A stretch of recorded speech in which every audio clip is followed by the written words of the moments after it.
querido aluno, minha querida aluna. Nesse momento agora, vamos fazer a leitura e correção das questões de Kant. Eu trago aqui o texto de Kant a respeito da fundamentação da metafísica dos costumes, onde Kant trata dos conceitos, né, do imperativo categórico, de autonomia. E nesse texto, a questão central consiste na seguinte pergunta: em que consiste a lei moral? Kant então mostra para a gente alguns conceitos interessantes. Vejamos como ele faz isso. Inicialmente, Kant fala que tudo na natureza age segundo leis.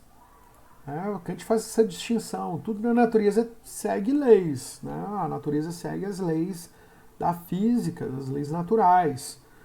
Bom, então dentro do mundo, né, natural, tudo segue as leis naturais.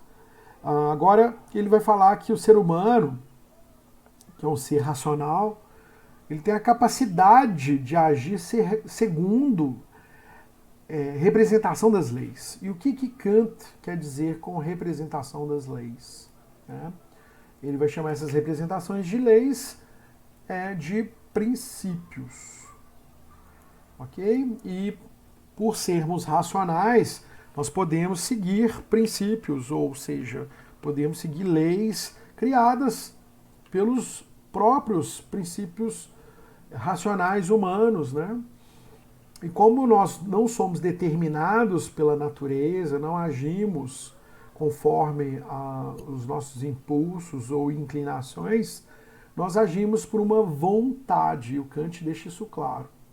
Só ele, ou seja, os seres racionais, têm uma vontade. Vamos entender essa vontade que Kant vai falar aqui pra gente. Então, Kant continua o texto, olha, falando que como para derivar as ações das leis é necessária a razão, a vontade não é outra coisa senão a razão prática. Então, Kant vai falar que as nossas ações são derivadas, de certa forma, de leis. Leis construídas da razão. Então, Kant deixa claro aqui pra gente, né? A derivação de leis que orientam ações pela razão. E as nossas ações são ações orientadas por uma razão, pela razão, porque a razão não manda na vontade, e essa razão é uma razão prática. Tá? Então marca aí a ideia de razão prática. E ele continua com essa ideia. Se a razão determina infalivelmente a vontade, as ações de um tal ser, que são conhecidas como objetivamente necessárias, são também subjetivamente necessárias. Isto é, a vontade, a faculdade de escolher só aquilo que a razão, independentemente da inclinação, conhece como praticamente necessário, que quer dizer como bom. Vamos entender esse pedaço? Então, Kant está falando o seguinte, olha, se a razão determina infalivelmente a vontade, ela determina orientando a vontade. A razão não manda na vontade para Kant, tá? Então ele vai falar isso pra gente mais pra frente, essa tese, mas aqui tem que deixar claro isso no início, senão a gente confunde, né? Mas Kant deixa claro aqui que há dois tipos de vontade, tá? A vontade objetivamente necessária e a vontade subjetivamente necessária. Ok? O que é a vontade objetiva e subjetiva? Nós vamos falar daqui a pouquinho. Mas inicialmente cabe aqui a gente entender o conceito de vontade que ele vai dar aqui agora. Então Kant deixa claro o conceito de vontade. Vontade é a faculdade de escolher só aquilo que a razão, independentemente da inclinação, reconhece como praticamente necessário, quer dizer, como bom.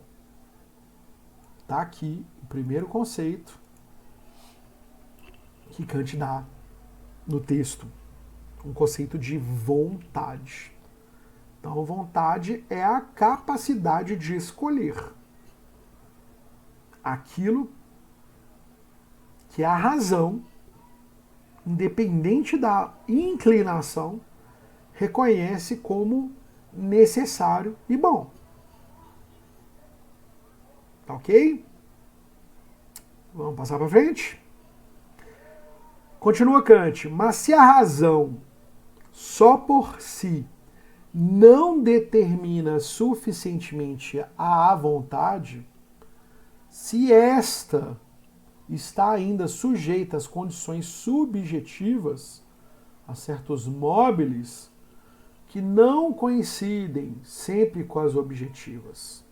Numa palavra, se a vontade não em si plenamente conforme a razão, como acontece realmente entre os homens, então as ações que objetivamente são reconhecidas como necessárias são subjetivamente contingentes e a determinação de uma tal vontade conforme a leis objetivas é obrigação. Vamos entender esse pedaço, tá? Que a gente está colocando aqui a seguinte questão, né? Se a razão não determina totalmente, né, suficientemente a vontade, se a razão não manda na vontade, igual o Sócrates pensava, né? Qual que é o erro socrático? De acreditar que a razão determina a vontade, totalmente. Para Sócrates, né, na moral socrática, a pessoa que pratica um crime, né, ou tem uma ação imoral, ela faz isso porque ela ignora a verdade, ela não conhece a verdade. Se o ladrão soubesse que é uma ação ruim roubar, ele não roubaria. Ou não furtaria. Ele só furta ou rouba porque ele não sabe que isso é um mal. Sócrates tinha esse racionalismo socrático, de que razão e vontade estão interligados. O Kant, ele não pensa assim. Kant mostra pra gente uma diferença entre razão e vontade. Para Kant, a razão não determina a vontade, a razão orienta a vontade, ok? E como a razão orienta a vontade, daí Kant não entra em contradição com o Santo Agostinho, que afirma que nós temos um livre-arbítrio. Sim, nós temos uma vontade livre, um livre-arbítrio, uma livre escolha. Portanto, a razão escolhe, a razão escolhe, né, o que é certo e errado, orientando a vontade, mas a vontade também tem uma certa liberdade de seguir ou não a orientação da razão. Então, muitas vezes a gente sabe que beber refrigerante faz mal à saúde, mas mesmo assim a gente bebe. Muitas vezes a gente sabe que comer determinado alimento vai fazer mal pra gente e a gente escolhe comer, né? E depois acontece de a gente ter um mal-estar. Mesmo que seja pequeno, mas essa é uma possibilidade. Por quê? Porque a gente sabe que isso vai prejudicar, mas a gente dá vazão, né? O exemplo que eu citava dentro das nossas aulas é aquele problema que Sócrates não conseguia resolver. Se uma pessoa age imoralmente porque desconhece ou ignora a verdade sobre a coisa, ou não conhece o bem da coisa, como ficaria a situação de um médico que orienta seus pacientes a não fumar, mas ele mesmo fuma? Então ele tem toda a ciência sobre os problemas que o vício do cigarro provoca à saúde, mas então ele não tem ignorância sobre os efeitos. Kant resolveria esse problema falando, né? Ele tem conhecimento, tem ciência do problema do cigarro, mas ele fuma por vontade livre. Ok? Então, Kant mostra, então, nós temos uma vontade subjetiva. E essa vontade subjetiva, ela é contingente. Lá no texto ele diz isso, né? Deixa isso claro, olha. A vontade subjetiva é contingente. E algo contingente, até coloquei aqui no texto para a gente entender melhor, a gente pode ou não fazer. A vontade subjetiva, ela é privada, ela é particular. Cada um tem uma vontade subjetiva. Ela é válida para o indivíduo que a tem. Já a vontade objetiva, a qual Kant fala, ela segue leis objetivas e ela é uma vontade geral. Por quê? Olha Kant falando. Essa vontade segue leis objetivas porque é uma lei geral, uma obrigação válida para todos. Então, o exemplo citado em sala foi justamente a ideia de pagar impostos. Geralmente, a vontade subjetiva dos cidadãos é de não pagar impostos.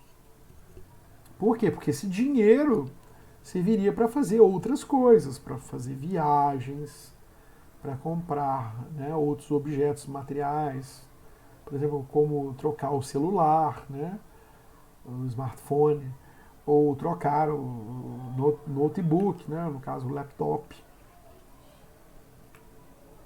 ou comprar outras coisas, né? Mas se todo mundo pensasse assim, a gente não teria a estrutura do Estado, né? Não teríamos a segurança pública, a saúde pública, a iluminação pública, a coleta seletiva de lixos, né? Que é um serviço público, não teríamos a iluminação pública e vários outros serviços prestados por conta do pagamento de impostos. Então, pagar imposto é uma obrigação dos indivíduos que vivem em sociedade. É uma vontade objetiva. E a vontade objetiva é uma vontade geral, é uma vontade de acordo com as leis. A gente não tem escolha, tem que cumprir, é uma obrigação. Diferente da vontade subjetiva que a gente pode ou não cumprir. Porque ela é contingente. Ok? Continuando então o texto, o Kant fala que nós agimos por leis objetivas, né, e assim, né, a vontade de um ser racional é agir por princípios da razão. Esses princípios, porém, apesar de orientar a vontade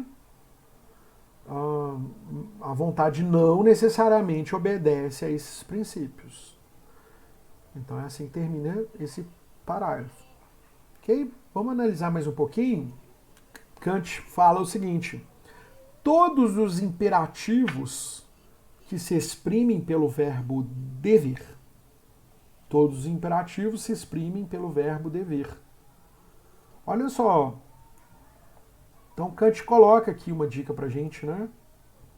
Então, os imperativos se exprimem pelo verbo dever. E ele vai explicar o que são os imperativos na sequência. Ele continua a argumentação. E mostram, assim, a sua relação de uma lei objetiva da razão para uma vontade que, segundo a sua constituição subjetiva, não é por ela necessariamente determinada uma obrigação. O que ele quer dizer com esse parágrafo, né, gente? Ele está falando o seguinte, que a relação do imperativo com uma lei objetiva da razão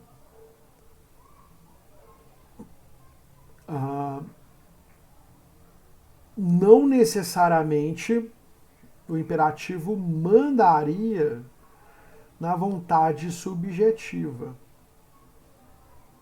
Mas a vontade objetiva, ela tem uma predileção, ela é mais necessária, uma ação necessária por ser uma obrigação, do que as vontades subjetivas.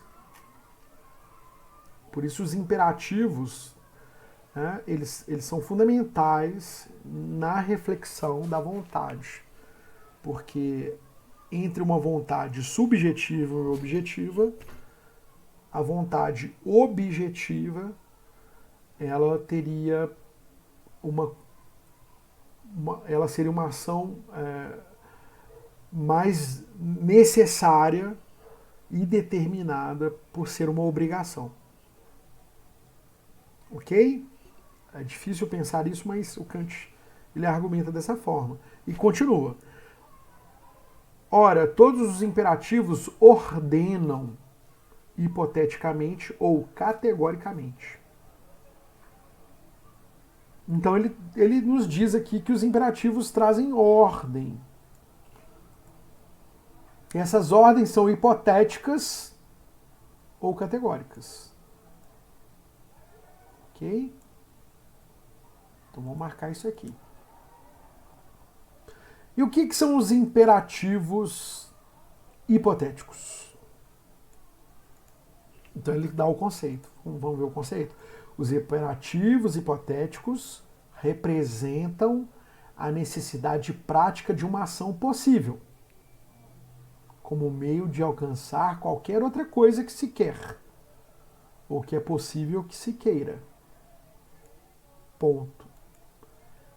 Então Kant agora dá um primeiro conceito também de imperativo, né? A sequência aqui dos conceitos, né? Então, nesse primeiro momento ele conceitua aqui o imperativo hipotético. Então, o imperativo hipotético traz uma ordem hipotética que representa a necessidade prática de uma ação possível, como meio de alcançar qualquer outra coisa que se quer ou que é possível que se queira. Ok? Mais para frente ele vai aprofundar. Vamos ver o segundo conceito que ele coloca aqui de imperativo? E é o que nos interessa também, né? O imperativo categórico. Então Kant continua. O imperativo categórico seria aquele que nos representasse uma ação como objetivamente necessária por si mesma, sem relação com qualquer outra finalidade. Aqui, gente, o Kant deixa claro para a gente a fórmula, né, do imperativo categórico. Tá? Que é aquele que nos representasse como uma ação objetivamente necessária por si mesma, sem relação com qualquer outra finalidade. Então, Kant mostra para a gente que o imperativo categórico não é um imperativo, não é uma ética da finalidade. Não é a ética aristotélica, né, que visa a felicidade. Não é a ética de Epicuro, epicurista, que visa atingir o prazer, né, levando à ataraxia, aponia, e assim também a felicidade. Nenhuma ética finalista, no sentido de os fins justificam os meios, ou seja, para atingir aquela finalidade ética, os meios, né, tomados seriam justificáveis, mas o imperativo de Kant, né, a ética kantiana, passa pelo imperativo categórico. E o imperativo categórico é uma ética do dever, deontológica, né, que significa o seguinte: a ação meio é importante também para atingir a ação fim. As escolhas do meio devem ser éticas, mesmo até o fim.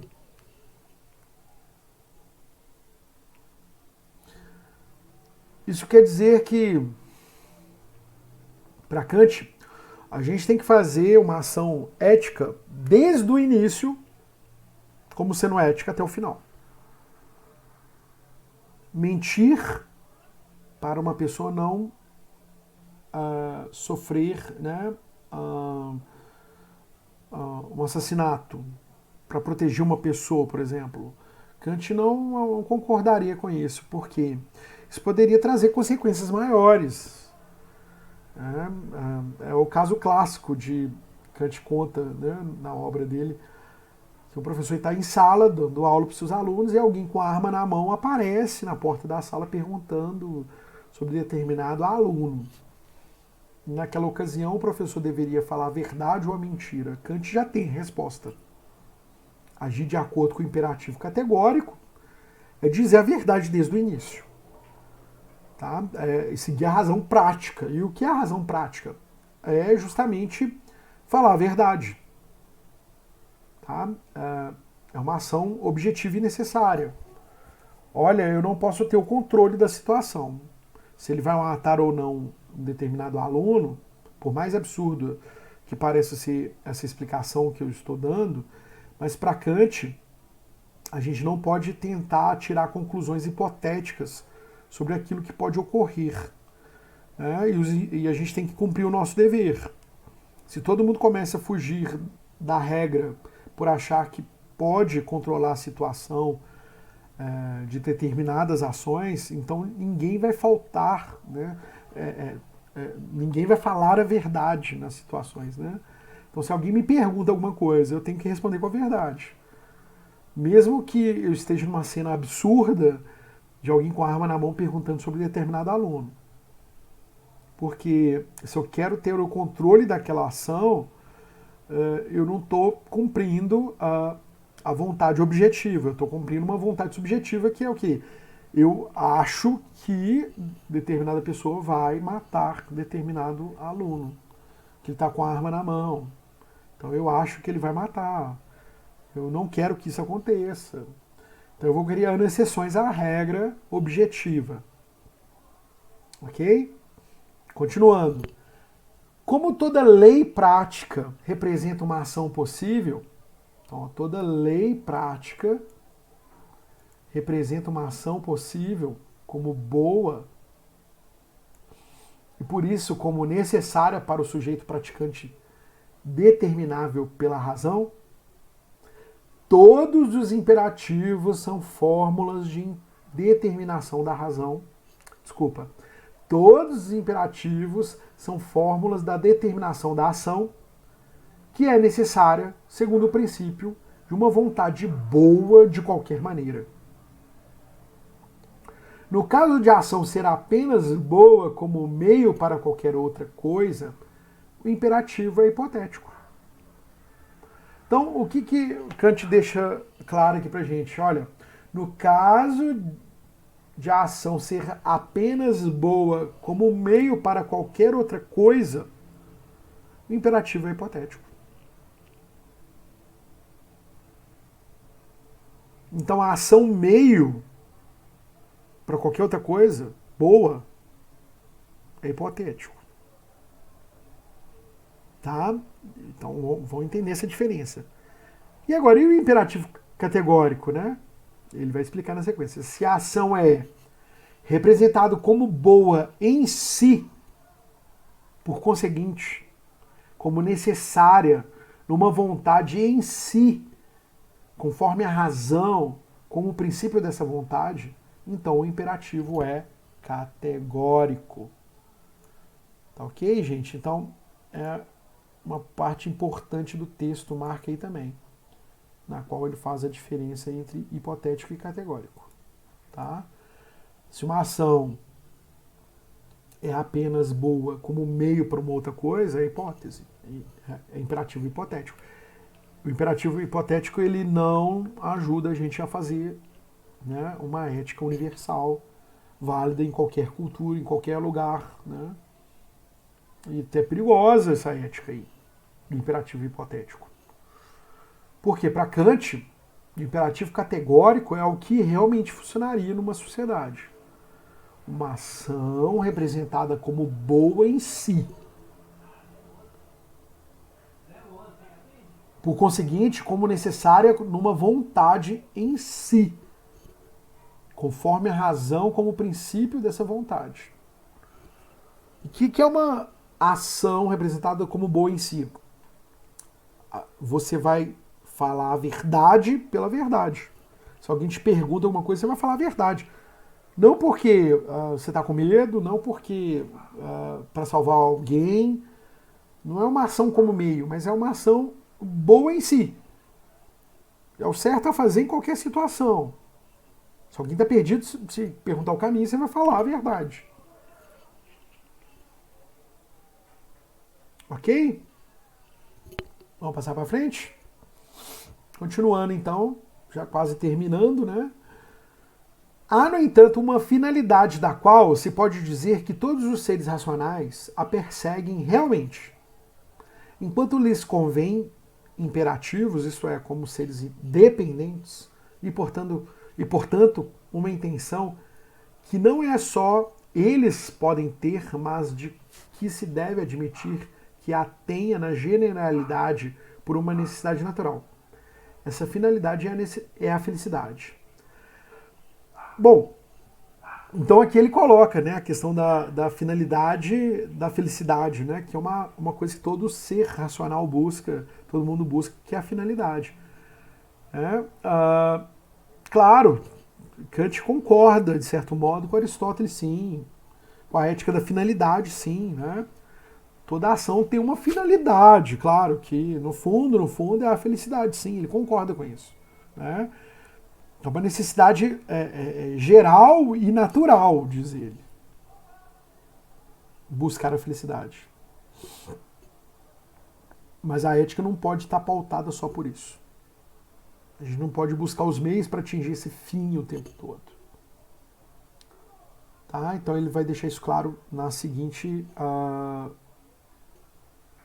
parágrafo. Ele fala assim, olha, o querer segundo estes princípios diferentes distingue-se também claramente da obrigação imposta à vontade. Para tornar bem marcada esta diferença, creio que o mais conveniente seria denominar esses princípios por sua ordem, dizendo, então olha o que Kant vai fazer, uma diferença aqui entre alguns tipos de princípios, né? Ou são regras da destreza, então vou marcar, ó, regras da destreza, ou conselhos da prudência, ou mandamentos, leis, né, da moralidade. Então o Kant vai falar, olha, muitas vezes a gente é pautado por ações, por princípios que obrigam a nossa vontade. E esses princípios que obrigam, impõem, né, a nossa vontade, eles ou são regras da destreza, ou são conselhos da prudência, ou são mandamentos, leis da moralidade. Então Kant deixa uma diferença aqui entre os tipos de princípios, né? Ou a coisa, a gente quer ser esperto, né? Espertão, regras da destreza, né? Alguém que tem regras da destreza é alguém espertão, esperto, né? Rápido para pensar. Ou alguém que é muito prudente, né? Conselhos da prudência. Ou são regras morais, por questões morais, né? Para ninguém te julgar, falando, oh, que ação feia. Então, por imposição até da sociedade, né? A gente muitas vezes segue obrigações que impõem a nossa vontade. Às vezes você não está com vontade de jogar o lixo dentro da lixeira, mas você está na rua e tem um monte de gente te olhando, você educadamente pega aquele papelzinho de bala que você ia jogar discretamente no chão, joga na lixeira, né? Por quê? Por um mandamento da moralidade. A moral, o povo está olhando, as pessoas na rua estão te olhando, você joga no lixo. Né? Ou então por prudência, né? Conselho da prudência. Bom, não é bom jogar lixo no chão. Olha o problemão que está tendo da minha cidade quando a gente joga lixo nas ruas, né? Então, conselho da prudência, vou jogar esse lixo dentro de uma lata de lixo, um lugar adequado, né? Ou então regras da destreza, né? Bom, é melhor, né? Vamos pensar aqui na questão do mesmo lixo, né? Eu penso aqui que a melhor ideia para a gente pensar a regra da destreza, melhor, mas é mais proveitoso jogar o lixo dentro de um local reciclável, né, do que você descartar o lixo junto com outros destroços. Isso geraria menos lucros, né? Vamos pensar assim de uma forma bem rápida, com destreza, né? Sem meias voltas, né? Vamos pensar de forma pragmática aqui. Mas vamos pensar alguém que acredita mesmo que pode ganhar dinheiro com lixo e... Bom, vamos colocar, se ele fazer uma coleta inteligente de lixo, para depois revender esse lixo. Né? Vou juntar latinhas de alumínio aqui, vou juntar aqui alguns pedaços de lixos, né, orgânicos, vamos juntar aqui para fazer adubos e etc. E aquilo que der para vender, vende. Então, 3 exemplos aí interessantes. E aí o Kant traz aqui o que ele pensa. Pois só a lei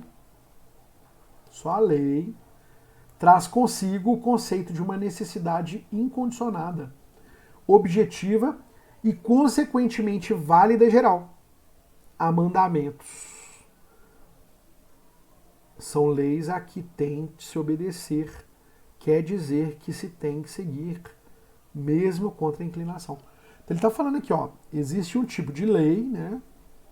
Só a lei traz consigo o conceito de uma necessidade incondicionada, objetiva e, consequentemente, de validade geral, universal.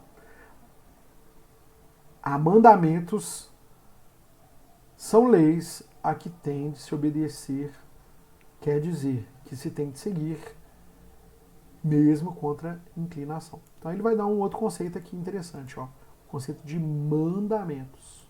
Tá? E aí ele vai falar o que são mandamentos pra gente. Então, mandamentos são leis que a gente tem que obedecer, seguir, indo contra a inclinação. O conselho, ele vai falar o que é conselho. Contém, na verdade, uma necessidade. O conselho contém, na verdade, uma necessidade, mas que só pode valer sob a condição subjetiva e contingente que este ou aquele homem ou mulher considerar isto ou aquilo como contando para a sua felicidade. Ok? Enquanto que o imperativo categórico, e aí vai falar bem a diferença entre mandamento, conselho e o imperativo categórico. E aí aqui é a parte importante para a gente. Pelo contrário, não é limitado por nenhuma condição e se pode chamar propriamente um mandamento absolutamente posto, praticamente necessário. Fala difícil, né? Mas ele está falando aqui pra gente, ó, o imperativo categórico, pelo contrário do conselho, né, não é limitado por nenhuma condição e a gente pode chamar o imperativo categórico propriamente um mandamento. Absolutamente posto, que praticamente necessário. E ele dá o conceito, né, clássico do imperativo categórico. Então ele fala, o imperativo categórico é, portanto, só um único, e este age apenas segundo uma máxima, tal que possas ao mesmo tempo querer que ela se torne lei universal. Ok? Chamarei, pois, a este princípio de princípio da autonomia da vontade. Princípio da autonomia da vontade. Por oposição a qualquer outro que por isso atribuo heteronomia. Então Kant faz essa diferença. Né? O imperativo categórico é age segundo uma máxima, segundo um preceito, que possas ao mesmo tempo querer que ele se torne como lei universal. Tá ok?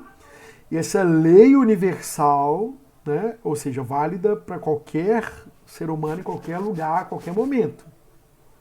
E ele chama esse princípio de princípio da autonomia da vontade. Por quê? O imperativo categórico orienta a vontade, mas ele não manda na vontade, porque a vontade é autônoma. Diferente de outras éticas, né, que mandam na vontade, né, na qual ele acredita que elas são heterônomas. Tá? Então a gente encerra aqui a análise deste texto e a gente segue na correção das questões. Espero que vocês estejam gostando e a gente se encontra na correção das questões.